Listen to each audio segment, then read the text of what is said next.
the face, the only face, the real face of women's basketball, period.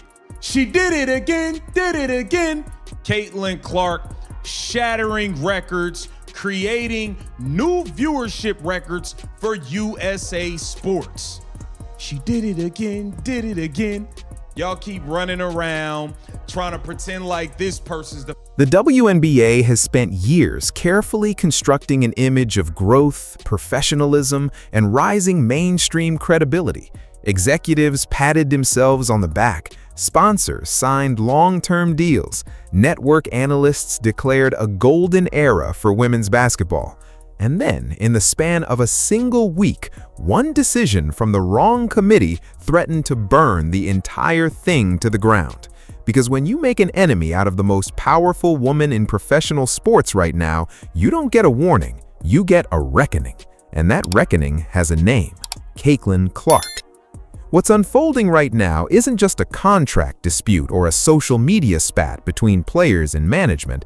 This is a full-scale power struggle that has exposed the rotten core of how the WNBA actually operates behind closed doors, the kind of backroom maneuvering that league brass assumed players would quietly absorb and move on from. They were wrong, dead wrong. And the fallout is shaking every boardroom, every broadcast deal, and every sponsor relationship the league has spent years building. But to truly understand how we got here, you need to go back to where this fire was first lit. Sophie Cunningham isn't just a basketball player, she's a personality, a presence, and for a massive portion of the WNBA's most passionate fan base, she's appointment television. Hard-nosed, fearless, and completely unapologetic about who she is, Cunningham built a loyal following not through carefully managed PR campaigns or polished brand partnerships, but through raw authenticity. She plays physical, she talks, she fires back, she gives the kind of energy that fills arenas and breaks the internet, and real fans love her for every single second of it. So when the WNBA Players Association moved to restrict the commercial licensing of what became known as the Sophie Cunningham point, that signature move that went so viral it took on a life of its own, the reaction from the public wasn't confusion, it was outright fury. The association's justification? That the gesture was, quote, derogatory, that using it commercially would be harmful, that it crossed some invisible line that league administrators had apparently drawn somewhere between authenticity and acceptability. To put that in plain terms, the most viral, most talked about, most organically celebrated moment of the season got killed by a committee. Sports business analyst Darren Rovell laid it out simply. Leagues and unions have a long history of blocking NIL usage they deem derogatory, the most famous example being Reggie Miller's legendary choke gesture, which became iconic but was never commercially licensed because of exactly this kind of restriction. The precedent exists, the machinery was already in place, and someone, somewhere, decided to pull the trigger on Sophie Cunningham's moment. What makes this decision so astonishing isn't just the call itself, it's the staggering lack of awareness behind it. The WNBA is fighting every single day to capture mainstream attention, to pull casual sports fans away from the NFL, the NBA, and every other competing entertainment option on a given night. And when something genuinely organic and genuinely viral happens, when fans start replicating a gesture, naming it after a player, turning it into a cultural moment, the response from administration was to shut it down, to stamp it out, to essentially tell millions of engaged fans that the thing they loved most about this moment was off limits. One commentator watching this situation unfold put it bluntly, this league simply does not know how to run a marketing campaign. And the fans agreed, loudly. Here's where the story takes a turn that nobody in the front office anticipated, because while administrators were congratulating themselves on enforcing their policies, Caitlin Clark was in the middle of the most dominant stretch of individual performance the league had seen all season. Player of the Week, again, while playing on a minutes restriction. Let that sink in for a second. The The league's biggest draw, its most watched athlete, its single greatest commercial asset, was winning weekly honors while her coaching staff was literally limiting how much she played. The numbers she was putting up in reduced time were still outpacing what most players do in full games. And the viewership data backing all of this up isn't subtle. It isn't a matter of interpretation or spin. When Caitlin Clark plays, 1.4 million viewers tune in every single night. The 3 highest-rated games on USA Network that season all shared exactly one common denominator. The Indiana Fever were playing. 50 years of sports business. Darren Rovell is telling the truth. Leagues and unions have been long forbidden using derogatory NIL. The most popular NBA student example of this is the Reggie Miller choke and crotch grab. There she is, Helen of Troy. There she is, Helen of Troy, Sophie Cunningham herself. They generally do not know how to run a marketing campaign. Folks, when I first saw this, I was like, dude, who is this troll? Analysts who had spent months trying to argue that Clark's cultural impact was simply a rising tide lifting all boats suddenly had nowhere to hide. The ratings don't lie. The attendance figures don't lie. The social media engagement numbers don't lie. Caitlin Clark is not a symptom of the WNBA's growth. She is the engine driving it. So imagine being a network executive who just pre-sold millions of dollars in prime-time advertising slots, and then receiving the news that the athlete responsible for every one of those eyeballs is not happy. Not unhappy in the way that gets managed with a phone call and a carefully worded public statement. Unhappy in the way that makes lawyers start reviewing contracts at midnight. That's exactly where things stood when Clark decided she'd seen enough. She didn't go through a publicist. She didn't release a diplomatic statement carefully worded to avoid upsetting anyone. She didn't hint at her frustration through vague social media posts designed to be deniable. Caitlin Clark stepped directly into the spotlight and made her position unmistakably clear. Bring Sophie back, remove the ban, or face the consequences. Every word landing like a stone dropped into still water, sending ripples outward in every direction at once. Because this wasn't just an athlete expressing an opinion. This was the most commercially valuable person in the sport, drawing a line and daring league leadership to cross it. The message wasn't wrapped in diplomatic language or hedged with qualifications. It was direct, cold, and absolute. What makes this moment so historically significant is the context surrounding it. For decades, the structure of professional sports leagues was built on a simple, unspoken contract between athletes and management. You play, we pay, and you keep your opinions about how things are run to yourself. Players who stepped out of line found themselves quietly managed, traded, benched, passed over, or simply frozen out of opportunities that somehow always seemed to go to more cooperative teammates. The machinery of institutional control was slow, invisible, and devastatingly effective. That machinery doesn't work on Caitlin Clark. It never did.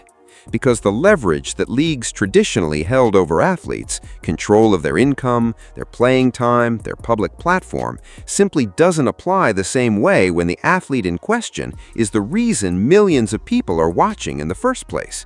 You can't bench the person your entire broadcast deal was built around. You can't freeze out the athlete whose face is on every promotional campaign.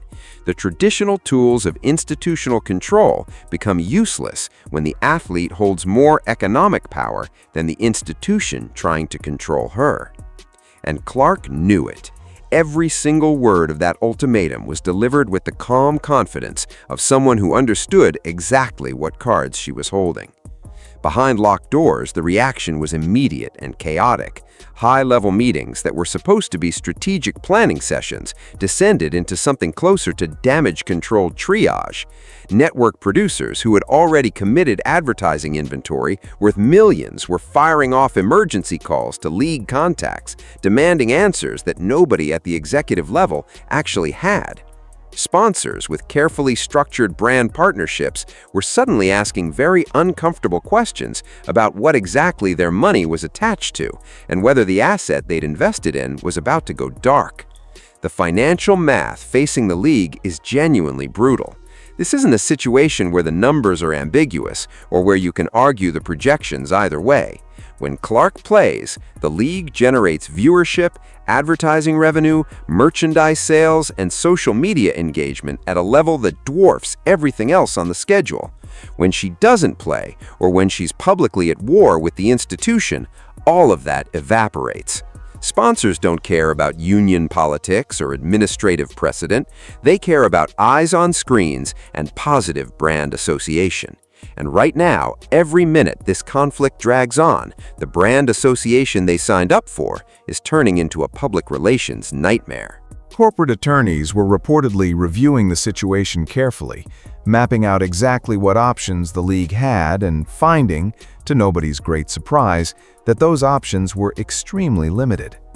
The gatekeepers who spent years building a system designed to keep athletes in line were suddenly staring at a situation where their most powerful enforcement tools were completely useless. You can't suspend Clark without destroying your own ratings. You can't ignore her demands without the public seeing exactly what you're doing. You can't spin this as anything other than what it is, an administration that tried to silence a fan-favorite personality and got caught doing it by the one athlete they absolutely cannot afford to cross. One sports commentator watching the chaos unfold put it this way: the league's entire power structure was built on the assumption that no single athlete would ever be valuable enough to challenge it directly. That assumption just got obliterated. Across every team facility in the league, players were watching this play out with a mixture of awe and quiet recognition, because every athlete in professional sports has had some version of this experience. The unfair administrative decision handed down without explanation, the selective enforcement of rules that seem to apply differently depending on who's involved, the backroom politics that determine outcomes that are supposed to be decided on merit. Most athletes swallow it. They calculate the cost of speaking out against the cost of staying quiet, and they stay quiet. What Clark did shattered that calculus entirely. The Indiana Fever situation adds another layer to all of this. The team dynamic heading into this confrontation was already complicated. Analysts had been openly discussing the absence of a clear pecking order on the roster, an unusual situation where two significant talents were sharing space without a clearly defined hierarchy. The Dallas Wings had established one, the Las Vegas Aces had established one, the Liberty had established one. Every other competitive roster in the league had figured out who the alpha was and built their system around her. Indiana hadn't done that, and the tension that created, subtle, professional, but absolutely present, added a complicated undercurrent to an already explosive situation. When Clark's dominance became undeniable, when the ratings data made clear who the real draw was, the pecking order question answered itself. But the awkwardness of how long it took to get there and what that awkwardness produced in terms of team dynamics and external narratives was very much a live issue heading into this confrontation with league leadership. What this means practically is that Clark's stand for Cunningham wasn't just about Sophie. It was about a principle that every player in that locker room understood deeply and personally. The principle that authentic performers who build genuine fan connections deserve to have those connections respected, not managed away by administrators who don't understand what they're destroying until it's already gone. The public response moved at the speed of modern social media, which is to say it was immediate, overwhelming, and completely impossible to contain. Within hours of Clark's position becoming public, fan groups across every major platform had mobilized in ways that would have been impossible to predict but were completely inevitable in hindsight. Viewership boycott pledges started circulating. Comment sections on official league pages were flooded. The hashtags organizing around Clark and Cunningham were drowning out everything else the league was trying to communicate. And the anger wasn't just passionate, it was specific. Fans weren't venting general frustration. They were pointing at particular decisions, particular administrators, particular examples of exactly the kind of selective, politically motivated gatekeeping that Clark had just called out publicly. There was also the matter of the three-point controversy that emerged as another flashpoint in the same news cycle. When the announced lineup for the competition was revealed without Cunningham's name on it, despite her sitting among the league's top three-point shooters at 43% on the season, ahead of multiple players who did receive invitations, the reaction from fans was volcanic. The numbers made the snub impossible to justify on merit alone. Sophie Cunningham at 43%, Aaliyah Boston leading at 46%, Kelsey Mitchell at 42%. The math was right there for anyone to look at.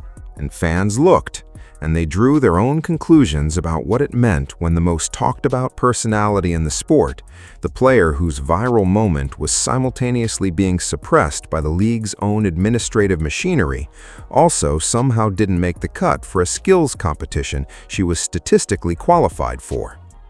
The accusations of a deliberate anti-fever agenda went from fringe commentary to mainstream conversation almost overnight. Commentators who had previously maintained careful neutrality were now being asked directly, "Does this look like a pattern to you?" And the honest answer, given everything piling up at once, was increasingly difficult to avoid. What this entire situation has exposed, and what makes it genuinely significant beyond the immediate drama of a single week's worth of news, is a fundamental structural question about how modern sports leagues actually function in the era of individual athlete stardom. The old model was simple. The league was the brand. Players came and went. Stars were elevated when they served the institutional narrative and managed down when they didn't. The machinery of promotion, scheduling, marketing, and media coverage was controlled entirely by the front office, which meant the front office controlled the story. Individual athletes could be famous, could be beloved, could even be iconic, but they were always ultimately dependent on the institutional infrastructure for their platform. That model is broken, not ending, not under stress, broken.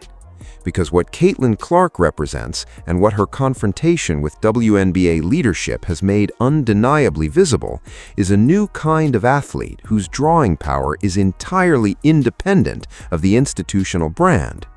Her 1.4 million nightly viewers didn't find her because the league marketed her effectively. They found her because she's genuinely extraordinary. And in the age of social media and streaming, genuine extraordinariness finds its own audience. The league didn't build that fan base. Clark did, which means the league doesn't own it. Clark does. And when an athlete owns her own audience at that scale, the traditional leverage of institutional control simply ceases to exist. You cannot manage someone who doesn't need your platform to reach her public. You cannot discipline someone whose absence hurts you more than it hurts her.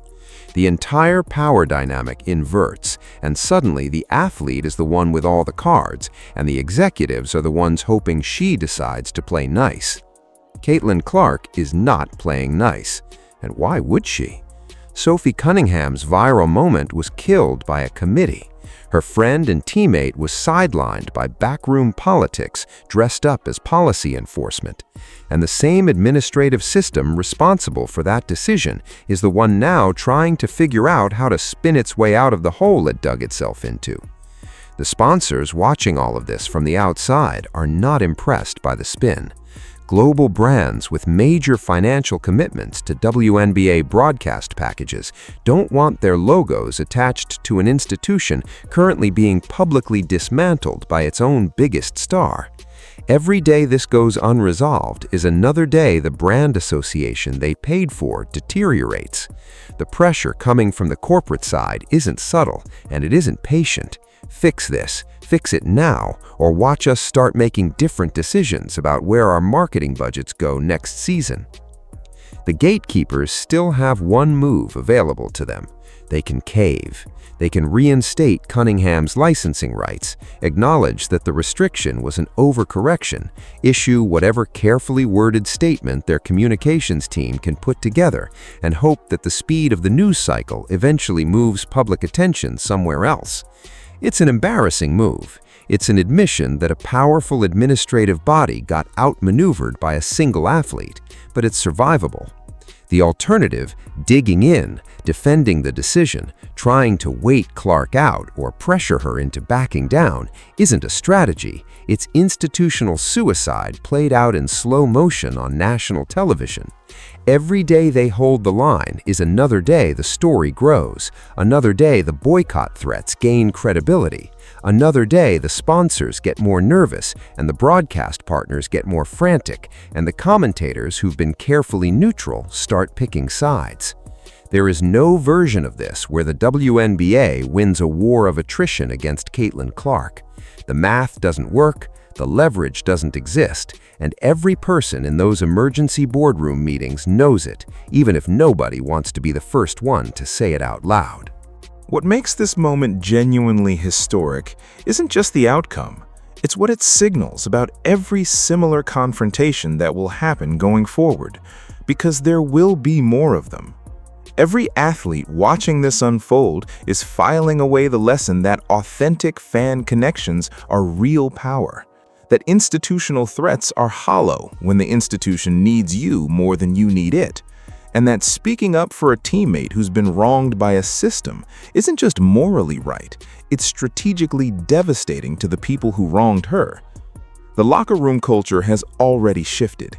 You can feel it in the way players are talking, the way commentators are framing things, the way the entire conversation around athlete power in women's sports has changed texture in the span of a single week.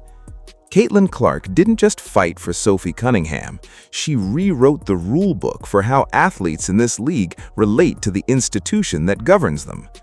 Caitlin Clark broke yet another record this week, won Player of the Week on a minutes restriction, dominated every viewership metric the league tracks, and then, in the middle of all of that, found time to deliver the most significant power move in modern women's sports history. Not because it benefited her personally, but because it was the right thing to do for a teammate who'd been wronged. That combination, elite performance, commercial dominance, and genuine loyalty to the people around her, is exactly why 1.4 million people show up every single night.